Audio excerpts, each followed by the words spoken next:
کے باوجود باب القدر کو الگ سے بیان کرنے کی وجہ یہ ہے کہ ایمان کے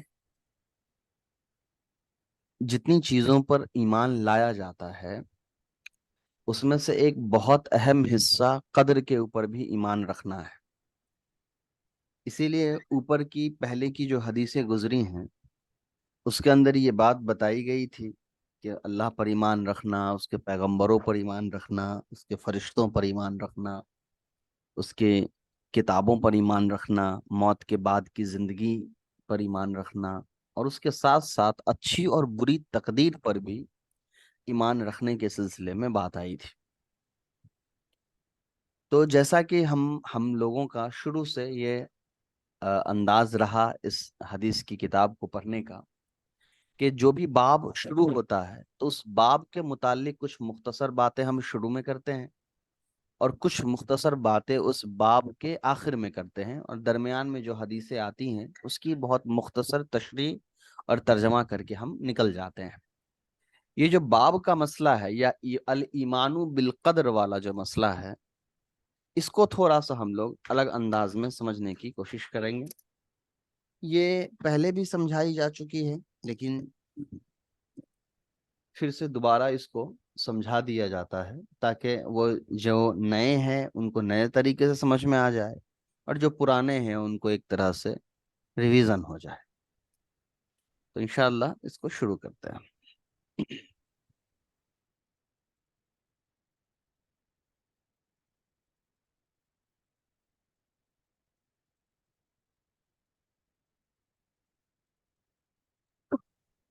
چلیے،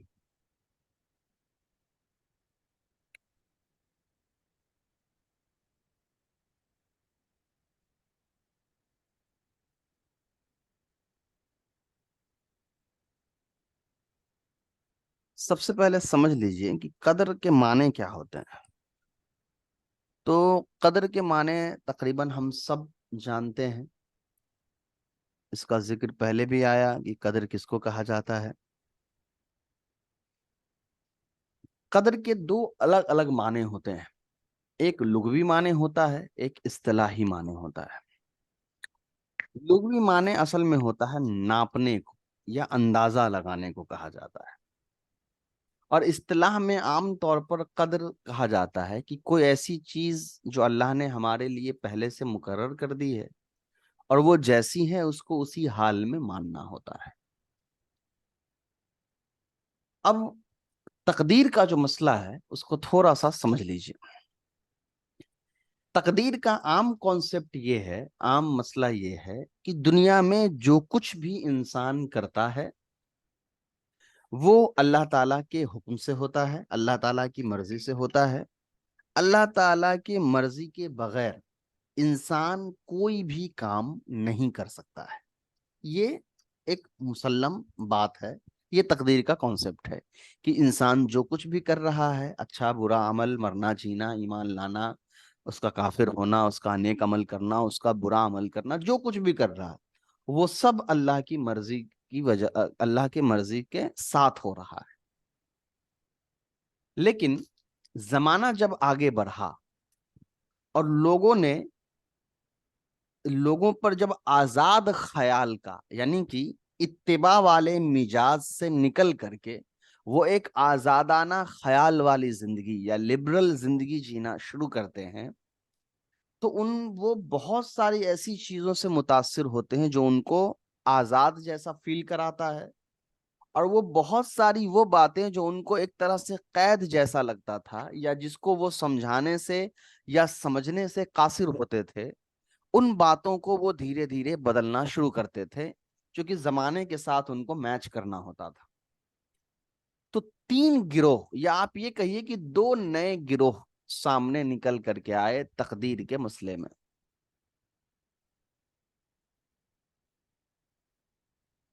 ایک گروہ وہ نکل کے آیا جس نے صاف طور پہ تقدیر کا انکار کر دیا۔ تقدیر کے انکار کا مطلب یہ نہیں کہ اسلام میں تقدیر کی حقیقت کا اس نے انکار کیا، کیونکہ تقدیر پہ ایمان لانا تو ضروری ہے، ساری حدیثوں میں ہے۔ انکار کا مطلب یہ تھا کہ اس نے اس فلسفی کو یا اس کانسیپٹ، فلسفی بھی اس کو کہنا شاید صحیح لفظ نہیں ہوگا، اسلام کے اس نظریے اور کانسیپٹ کا اس نے انکار کیا کہ ہر چیز اللہ تعالیٰ کی مرضی سے ہوتا ہے، اس کا انہوں نے انکار کر دیا۔ بلکہ انہوں نے یہ کہا کہ بندے کو اختیار دیا گیا ہے کہ بندہ خود چوز کرے کہ اس کو کیا کرنا ہے کیا نہیں کرنا ہے، اور اس اختیار میں اللہ تعالیٰ کا کوئی دخل نہیں ہے، بلکہ اللہ نے اس کو اختیار دیا اور اس اختیار کے بنا پر اس کو سزا جزا جو ہے وہ ملتا جائے گا۔ یہ ان کا کانسیپٹ تھا۔ ایک دوسرے گروہ تھے جنہوں نے اس کو مکمل طور پہ اس بات کا درجہ دیا۔ اب یہ لفظ حق ادا نہیں کر سکتا ہے اس عقیدے کا۔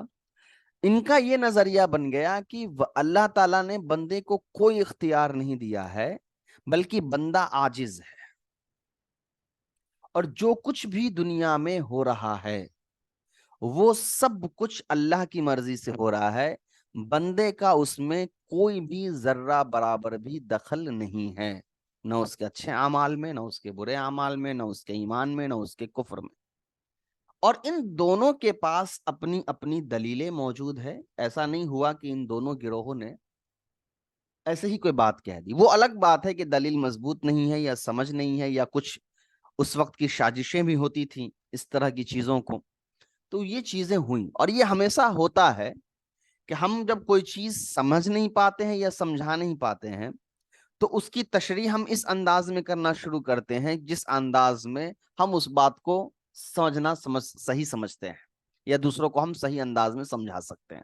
تو ضروری نہیں ہے کہ وہ سمجھ صحیح ہو۔ اب ایک گروہ کیا ہوتا ہے، اب سمجھیے کہ جب یہ بات طے ہو جاتی ہے، یعنی کہ جب یہ دو الگ الگ گروہ بن گئے، ایک نے مکمل طور پہ تقدیر کا انکار ہی کر دیا کہ نہیں ایسا کچھ نہیں ہے، بلکہ اللہ نے انسان کو بنایا، صحیح غلط سمجھا دیا، اختیار دیا، غلط کرو گے سزا ملے گی، صحیح کرو گے جزا ملے گا، بات ختم ہو گئی۔ ایک نے مکمل طور پہ کہا کہ نہیں، تقدیر ہی سب کچھ، اللہ تعالیٰ ہی سب کچھ کرتے ہیں اور ایک بندے کا اس میں کوئی اختیار نہیں ہے۔ لیکن یہ بات یہیں تک نہیں رہی، یہاں تک تو ٹھیک لگا سننے میں کہ ہاں سب کچھ اللہ ہی کرتے ہیں واقعی میں، لیکن اس نے یہ کہہ دیا کہ پھر بندے کے گناہ اور سزا عمل کا کوئی پھر درکار ہی نہیں ہے اس میں۔ جب پہلے سے ہی طے ہے کہ ہم کو جنت میں جانا ہے یا جہنم میں جانا ہے، تو پھر ہمارے عمل کا جنت میں جانے اور نہ جانے سے کوئی مطلب ہی نہیں ہوا۔ جب اللہ تعالیٰ نے مان لیا کسی انسان کے لیے پہلے ہی طے کر رکھا ہے کہ وہ جہنم میں ہی جائے گا، تو اس کے اچھے عمل کا کوئی مطلب نہیں ہوا۔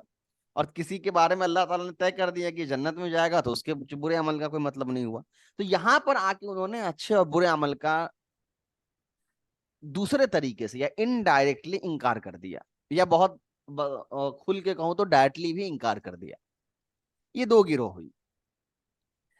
تو اس وقت اب یہ بات ہمیشہ یاد رکھیے کہ زمانہ چاہے کتنے بھی فتنے اور فساد کا ہو، کچھ علماء، کچھ امتی مخلص مسلمان دیندار وہ ہمیشہ ہر زمانے میں ہر امت میں ہوتے ہیں، ہر فتن اور فساد کے زمانے میں موجود ہوتے ہیں، جو اسلام کو بالکل ویسے ہی مانتے ہیں جیسے اسلام کو ماننا چاہیے، چاہے لوگ اس کی سمجھ سے اتفاق رکھتے ہوں یا نہ رکھتے ہوں۔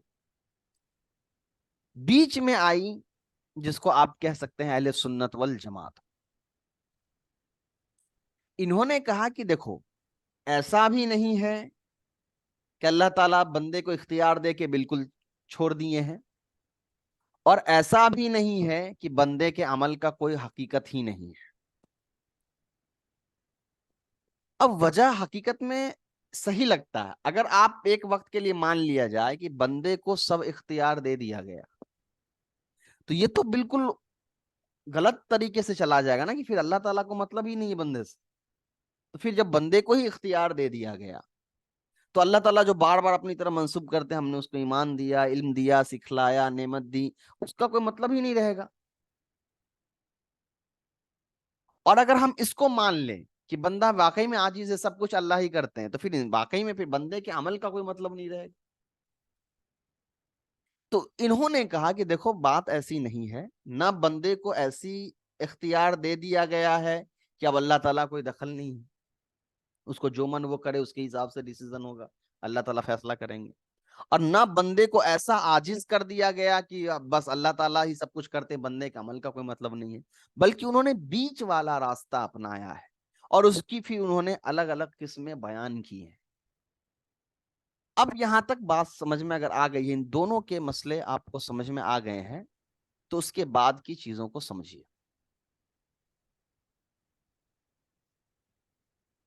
تقدیر کا کانسیپٹ سمجھ میں آ گیا آپ کو، سب کچھ پہلے سے لکھی ہوئی ہے. تقدیر کے اختلاف میں اور اس کے سمجھنے میں جو الگ الگ گروہ بنی، اس کا آپ کو مطلب سمجھ میں آ گیا. اب میں ایک چھوٹا سا مثال دوں گا جس سے تقدیر کی حقیقت آپ کو سمجھ میں آ جائے گی، اور یہ دونوں فرقے غلط کیوں ہیں، اور بیچ میں اہل سنت والجماعت نے جو تشریح کی ہے یا پرانے علماء نے تقدیر کی جو تشریح کی ہے وہ اتنا ایکوریٹ اور صحیح کیوں ہے، وہ انشاءاللہ آپ کو سمجھ میں آ جائے گا. یہ اگزامپل ضروری نہیں ہے کہ 100% سٹیک ہو جو دے رہا ہوں، لیکن سمجھنے کے لیے آپ اس کو سمجھ سکتے ہیں. سمجھیے، دیکھیے،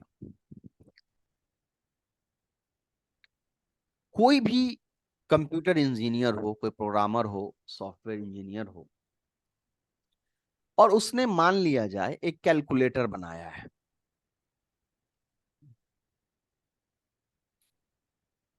اس نے ایک کیلکولیٹر بنایا اور اس کیلکولیٹر کے پروگرامنگ میں اس نے یہ بات ڈال دی کہ کوئی 2+2 کرے گا تب بھی 4 آئے گا، کوئی 1+3 کرے تب بھی 4 آئے، کوئی 5 میں سے 1 مائنس کرے پھر بھی 4 آئے. اور اس طریقے سے اس نے ایک لمبا سا پروگرامنگ سیٹ کیا اور 4 آنسر لانے کے ملٹیپل ریزنز بیان کیے، ملٹیپل سیٹ اور کیلکولیشن کو اس نے بیان کیا کہ یہ کرنے سے بھی 4 آ جائے گا، ایسے بھی 4 آئے گا، ویسے بھی. اس طریقے سے سینکڑوں کیلکولیشنز ہو سکتے ہیں. وہ اس نے سیٹ کر دیا اور وہ کیلکولیٹر اس نے ایک دکاندار کو یا ایک یوزر کو، کسی انسان کو دیا.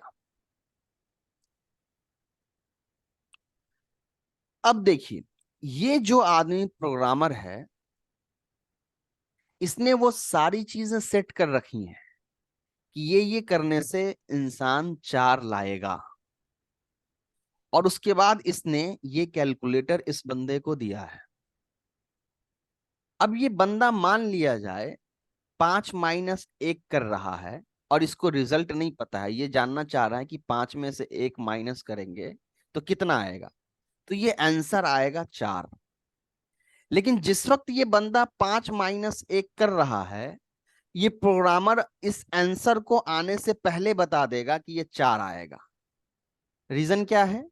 ریزن یہ ہے کہ اس بندے کو پتا ہے کہ 5 میں سے 1 ڈالنے کے بعد کیا آنے والا ہے، کیونکہ اس نے اس چیز کو بنایا ہے، ڈیزائن کیا ہے.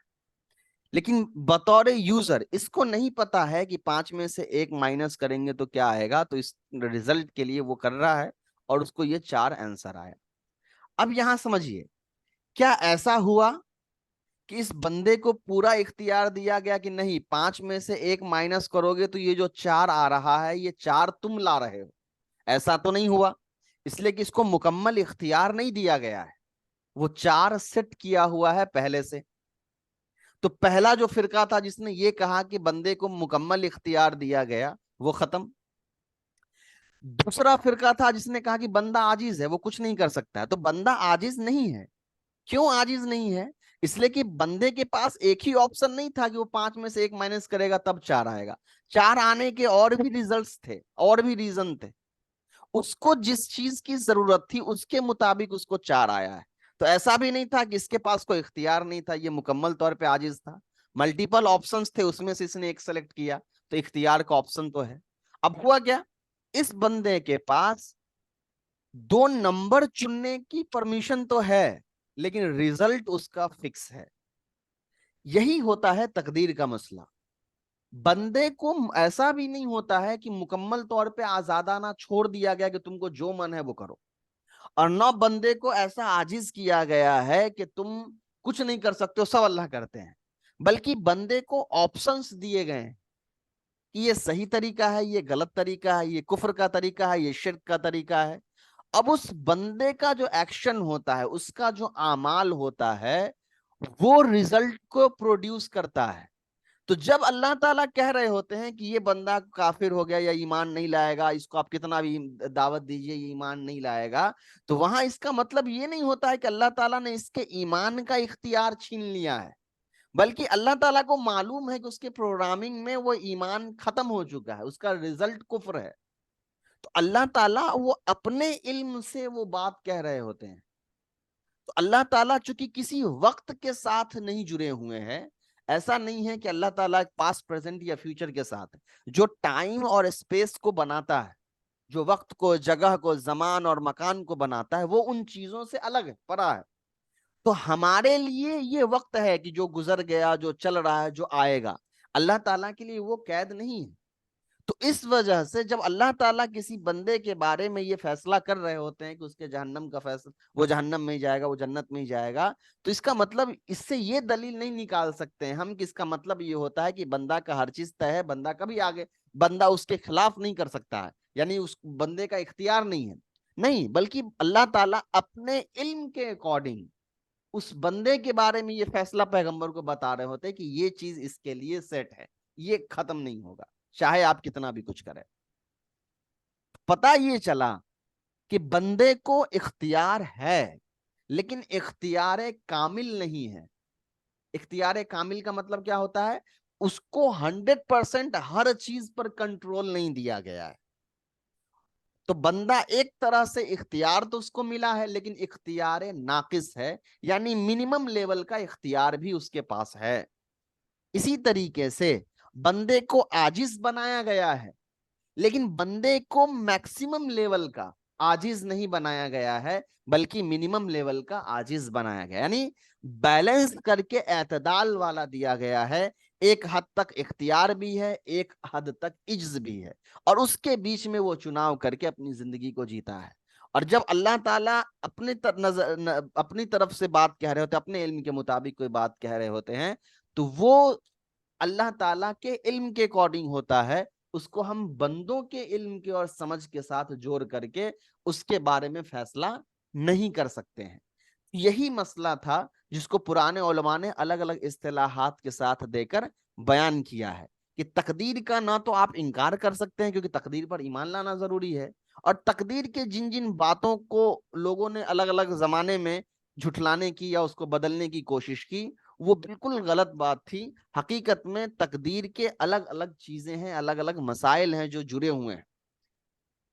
بندوں کے اعتبار سے بندے کو نہیں معلوم ہے تو وہ کام کرے گا، لیکن اللہ تعالیٰ کو معلوم ہے کہ بندہ جو یہ کام کرے گا اس کا رزلٹ کیا ہے۔ تو یہ تھا پورا تقدیر کا مسئلہ۔ اب اس کو تھوڑا سا اور دوسرے انداز میں سمجھ لیجیے۔ مان لیا جائے کہ یہ ایک آدمی ایک کمرے میں بیٹھا ہوا ہے۔ اس کمرے میں اس آدمی کے پاس یہی چھمتا ہے کہ یا تو یہ دائیں دیکھ سکتا ہے، ایک بار میں بائیں دیکھ سکتا ہے، سامنے دیکھ سکتا ہے، یا پیچھے دیکھ سکتا ہے۔ اس آدمی کے پاس اتنا اختیار ہے کہ ایک وقت میں وہ کسی ایک دشا کے اندر دیکھ سکتا ہے۔ لیکن اسی آدمی کو اگر میں اوپر بیٹھا دوں تو یہ آدمی ایک ہی وقت میں ان چاروں دشاؤں کو دیکھ سکتا ہے۔ چونکہ جب جگہ بدل گیا تو وہ دیکھنے کا کانسیپٹ بدل گیا، اب دیکھنے کا نظریہ بدل گیا۔ یہ بندہ ایک بار میں ایک ہی دشا کی طرف دیکھ کر کے اس کے متعلق فیصلہ کر سکتا ہے۔ یہ بندہ ایک بار میں چاروں دشاؤں میں دیکھ کر کے چاروں دشاؤں کا فیصلہ کر سکتا ہے۔ یہ اگر کچھ اپنی مثال سے دیکھ رہا ہے تو یہ اس کا علم ہے، اور یہ اپنے نظریے سے جو دیکھ رہا ہے یہ اس کا علم ہے۔ اللہ تعالیٰ کے ساتھ بھی یہی ہے۔ اللہ تعالیٰ وقت کے ساتھ بندھے ہوئے نہیں ہے، تو اللہ تعالیٰ جب کوئی فیصلہ کرتے ہیں تو اللہ تعالیٰ کے علم کے مطابق ہوتا ہے، اور اللہ تعالیٰ جب کوئی بات کہتے ہیں کہ لکھی ہوئی ہے یا ہم نے پہلے لکھ دی ہے تو وہ اپنے علم کے مطابق ہے، اور بندہ جو کام کر رہا ہوتا ہے وہ بندہ اپنے علم اور اپنے عمل کے مطابق کام کر رہا ہوتا ہے۔ تو یہ پورا مسئلہ تھا تقدیر کا، جس کو میں نے کوشش کی کہ آپ کو سمجھا سکوں۔ الگ الگ فرقے اس کے سلسلے میں بنے، الگ الگ تشریحات بنی، لیکن آسان انداز میں آپ بالکل ایسا ہی یاد رکھ سکتے ہیں کہ نہ بندے کو مکمل طور پہ اختیار دیا گیا ہے، اور نہ ہی بندے کو مکمل طور پہ عاجز قرار دیا گیا ہے، بلکہ بندے کو دونوں چیزوں کی پرمیشن دی گئی ہے. بندے کچھ فیصلے خود لے سکتا ہے اور کچھ فیصلے تبدیل نہیں ہو سکتے ہیں. یہ بات بالکل طے ہو جاتی ہے. چلیے اب ایک حدیث ہم پڑھ لیتے ہیں, باقی کی حدیثیں انشاءاللہ کسی اگلے کلاسز میں شروع کریں گے. دیکھیے, الفصل الاول عن عبداللہ ابن عمرو رضی اللہ عنہما قال قال رسول اللہ صلی اللہ علیہ وسلم, رسول اللہ صلی اللہ علیہ وسلم نے فرمایا, کتب اللہ مقادیر الخلائق قبل ان یخلق السماوات والارض بخمسین الف سنہ قال وکان عرشہ علی الماء رواہ مسلم. جیسا کہ مشکات میں شروع سے جان رہے ہیں کہ پہلا جو فصل ہوتا ہے اس میں عام طور پہ بخاری اور مسلم کی جو روایتیں ہوتی ہیں وہ آتی ہیں. حضرت عبداللہ ابن عمرو رضی اللہ عنہما سے مروی ہے, وہ کہتے ہیں کہ رسول اللہ صلی اللہ علیہ وسلم نے فرمایا کہ اللہ تعالیٰ نے تمام مخلوق کی تقدیروں کو لکھ دیا تھا اس سے پہلے کہ زمین و آسمان کی تخلیق ہو, زمین و آسمان کو بنایا جائے. اور کتنے سال پہلے؟ 50,000 سال پہلے. پھر کہا وَكَانَ عَرْشُهُ عَلَى الْمَاءِ, کہ پھر اللہ تعالیٰ کا جو عرش تھا وہ پانی کے اوپر تھا. تو یہاں پر یہ بات طے ہو گئی کہ جو اللہ تعالیٰ نے مخلوق کی تقدیر کو زمین آسمان کی تخلیق سے پہلے بھی ہی لکھ دیا تھا. تو اب اس پر کوئی یہ کہے کہ جب اللہ تعالیٰ نے پہلے ہی لکھ دیا تو پھر فائدہ کیا ہوا عمل کا, پھر فائدہ کیا ہوا انسانی زندگی جینے کا؟ انسان کے پاس کوئی کنٹرول ہی نہیں, کوئی چناؤ ہی نہیں ہے, ہم بندھے ہوئے ہیں. تو یہ غلط ہے, کیونکہ اللہ تعالیٰ یہ اپنے علم کے مطابق ہے. اور کوئی یہ کہے کہ پھر انسان کو جو ہے مکمل اختیار دیا گیا, تقدیر میں لکھ ضرور دیا گیا لیکن اختیار دے دیا گیا. تو یہ بات یاد رکھنی ہے کہ تقدیر میں جو بات لکھی جاتی ہے وہ اختیار کے خلاف نہیں ہوتی ہے. یعنی ایسا نہیں کہ تقدیر میں اگر لکھ دیا گیا اس کو ایمان ملے گا تو دنیا میں اس کو اس کے عمل کی وجہ سے ایمان نہ ملے, یہ نہیں ہوتا ہے. تو وہ تقدیر کے خلاف, کانسیپٹ کے خلاف ہو جائے گا. تو بیچ والا جو میں نے بات آپ کو بتائی وہ یاد رکھیے گا. یہاں یہ اللہ تعالیٰ کے اپنے علم کے اکارڈنگ ہے, یہ ہمارے جو زندگی ہے اس کے مطابق نہیں. ہم زندگی میں وقت کے ساتھ بندھے ہوئے ہیں تو ہمارے لیے آگے ہونے والی چیزیں وہ ہمارے فیصلے کے مطابق ہوگی. لیکن جو چیزیں اللہ تعالیٰ ہماری زندگی موت کی مالک ہے, انہوں نے بنایا ہے, وہ وقت کے ساتھ نہیں ہے. تو ہمارے ساتھ جو کچھ بھی ہو رہا ہے یا ہوگا یا ہو چکا ہے وہ سب اللہ تعالیٰ کو پہلے سے معلوم ہے اور وہ چیزیں ہمارے لیے لکھی ہوئی ہیں, مگر ہم کو وہ چیز جینا ہے. مثال کے طور پہ راستے بنے ہوئے ہوتے ہیں منزل تک پہنچنے کے, لیکن ہم کو اس راستے پر چل کر کے وہاں پہنچنا ہوتا ہے. وہ ہمارا اختیار ہے, ہم اس کو چھوڑ نہیں سکتے ہیں. تو ہم یہ نہیں کہہ سکتے کہ ایک آدمی اگر اس راستے سے منزل پہ پہنچ رہا ہے تو وہ عاجز ہے اس لیے کہ اس کے پاس دوسرا راستہ نہیں ہے. راستے دوسرے بھی ہو سکتے ہیں. اور ہم یہ بھی نہیں کہہ سکتے ہیں کہ وہ مکمل طور پہ اختیار ہے, وہ چاہے تو اپنا کوئی دوسرا راستہ بنا کر کے منزل تک پہنچ جائے, وہ بھی پاسبل نہیں ہوتا ہے. دنیاوی اعتبار سے راستہ بنایا جا سکتا ہے. یہ میں نے ایک مثال دیا ہے کہ جو چیز ہم کو جہاں تک پہنچنا ہے اس پہنچنے میں ہم کو تھوڑا سا اختیار بھی ہے, تھوڑا سا عاجز بھی ہے. اس کے بعد یہاں پر جو ایک نمبر بتایا گیا 50,000 سال پہلے, تو یہاں پر ایک بات تو یہ نکل کے آتی ہے کہ یہ ایگزیکٹلی یا تو 50,000 سال پہلے یہ نمبر واقعی میں اس سال کو ریپرزینٹ کرتا ہے, یا ایک دوسری بات جو علماء اس پر بات کرتے ہیں وہ یہ ہے کہ بہت بار جو سال ہوتا ہے وہ کثیر تعداد کو بتانے کے لیے بھی استعمال ہوتا ہے, یعنی اکثریت کو بتانے کے لیے استعمال ہوتا ہے. ایگزیکٹلی وہ نمبر مراد نہیں ہوتا ہے. جیسے ہم اردو میں کہتے ہیں ارے بہت سال پہلے کی بات ہے, تو ہم جب کہتے ہیں ارے بہت سال پہلے کی بات ہے یار 100-150 سال پہلے, تو وہاں 100-150 سال پہلے سے ایگزیکٹلی ہمارا وہ نمبر مراد نہیں ہوتا ہے 1-1.5 سال پہلے. یا ہم جب کہہ دیتے ہیں کہ ہم اس کو ہزاروں بار کہہ چکے ہیں, لاکھوں بار کہہ چکے ہیں, تو وہاں لاکھوں یا ہزاروں کہنے سے یہ مراد نہیں ہوتا ہے کہ ایگزیکٹلی ہم 1000 بار یا 1,00,000 بار ان کو بولے ہیں, بلکہ اکثریت مراد ہوتی ہے کہ ہم نے اتنی مرتبہ بہت بار اس کو کہا ہے. تو اب بسا اوقات حدیث کے اندر یہ جو نمبر ہوتا ہے وہ نمبر اکثریت کو بیان کرنے کے لیے ہوتا ہے. یہ ایک قول. دوسری رائے یہی ہے کہ ہو سکتا ہے کہ وہ ایگزیکٹلی وہی فگر ہو, وہی نمبر ہو, واللہ عالم، اللہ تعالیٰ بہتر جانتے ہیں حقیقت کیا ہے. جو چیزیں ہم نے نہیں دیکھی ہیں اپنی آنکھوں سے، اس کو جو روایت کے ساتھ آیا ہے اتنے ہی مقدار میں ہم کو سمجھنا، یہی ایمان ہے. پیچھے کی حدیث میں ہم کیا گزری ہے کہ ایک زمانہ آئے گا لوگ آپس میں پوچھتے پوچھتے یہاں تک پہنچ جائیں گے کہ اچھا ٹھیک ہے سب کچھ اللہ نے بنایا تو اللہ کو کس نے بنایا. تو روایات میں اللہ تعالیٰ نے صاف طور پہ کہہ دیا قرآن کے اندر کہ اللہ پہلے سے ہے، نہ اس نے کسی کو بنایا ہے، نہ اس نے کسی کو پیدا کیا، نہ وہ کسی کے ذریعے پیدا کیا گیا ہے. تو یہ بات ختم ہو گئی. تو جو چیزیں ہم نہیں جانتے ہیں وہ چیزیں ہم کو بتلائی گئی ہے، تو ہماری علم اتنی ہی ہونی چاہیے اس چیز کے متعلق جتنی ہم کو بتائی گئی ہے. ان چیزوں میں ہم ازمپشن نہیں کر سکتے، اندازہ لگا نہیں سکتے. ایک انومان لگانا یا اندازہ ایک حد تک تو ہم لگا سکتے ہیں، ہاں یہ ایسا ہوا ہوگا، یہ ایسا ہوا ہوگا، لیکن ایک مکمل رائے اختیار نہیں کر سکتا ہے، ایک اسٹینڈ ہم اختیار نہیں کر سکتے ہیں کہ اس کا مطلب ایگزیکٹلی یہی ہے. چلیے، پوری بات جو سمجھ میں آئی وہ یہ کہ دو الگ الگ رائے ہیں. ایک رائے یہ ہوتا ہے کہ جہاں بھی حدیث میں 70 یا 1000 اس طرح سے آتا ہے تو یا تو وہ نمبر ہی مراد ہوتا ہے حقیقت میں 70,000 یا 70 سال، یا پھر یہ کہ دوسرا قول یہ ہے کہ نمبر کو بول کر کے اصل میں اکثریت اور کثیر تعداد مراد ہوتی ہے. تیسری بات آئی وکان عرشہ علی الماء، کہ اللہ تعالیٰ کا عرش جو ہے وہ پانی پر تھا. تو بس بات ختم ہے. اس کی حقیقت کیا ہے وہ اللہ تعالیٰ جانتے ہیں. ہم اس پر کوئی نہ تو ڈیبیٹ کر سکتے ہیں نہ بات کر سکتے ہیں.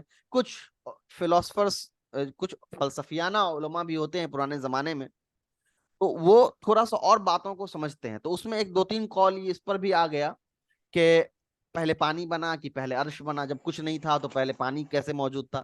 تو وہ یہ ایک ایسی بحث ہے جس پر زیادہ پڑھنے کی ہم کو ضرورت نہیں ہے، کیونکہ ان چیزوں سے ہم کو کوئی زیادہ فرق نہیں پڑے گا ہمارے سمجھ میں. پہلے پانی بنے یا پہلے عرش بنے، یہ اللہ تعالیٰ کے ہاتھ میں، اللہ تعالیٰ کے علم میں ہے، وہ اللہ تعالیٰ ہی بہتر جانتے ہیں. اس پوری حدیث کا جو خلاصہ ہے اور پرانی جو حدیث ہے اس کا جو خلاصہ ہے اس کو سمجھ لیجئے. پرانی حدیث میں جہاں جہاں بھی یہ ذکر آیا کہ جب سوال اللہ تک پہنچ جائے تو بندوں کو خاموش ہو کر کے یہ کہہ دینا چاہیے کہ ہم اللہ اور رسول پر ایمان لاتے ہیں، یا پھر اگر زیادہ وسوسے خود آنے لگے تو پھر توز پڑھ کر کے اس بات کو اگنور کر کے مائنڈ کو ڈائیورٹ کر لینا چاہیے. کیوں؟ کیونکہ اللہ کے بارے میں ہم کو جتنی چیز معلوم ہے ہم کو اتنے پر ہی عمل کرنا ہے، اتنے کے بارے میں ہی رکھنا ہے. اس کے زیادہ ہم اللہ کے بارے میں ہم کو نہیں سوچنا ہے، نہ تصور کرنا ہے.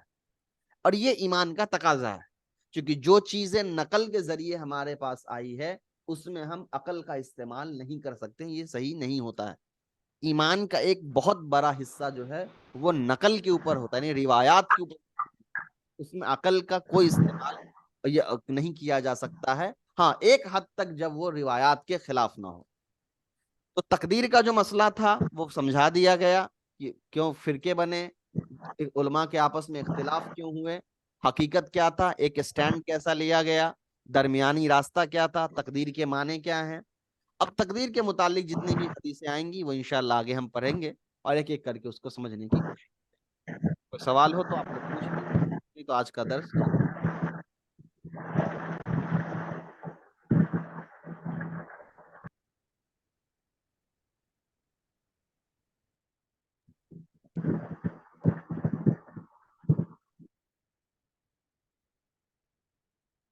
چلیے ٹھیک ہے. السلام علیکم.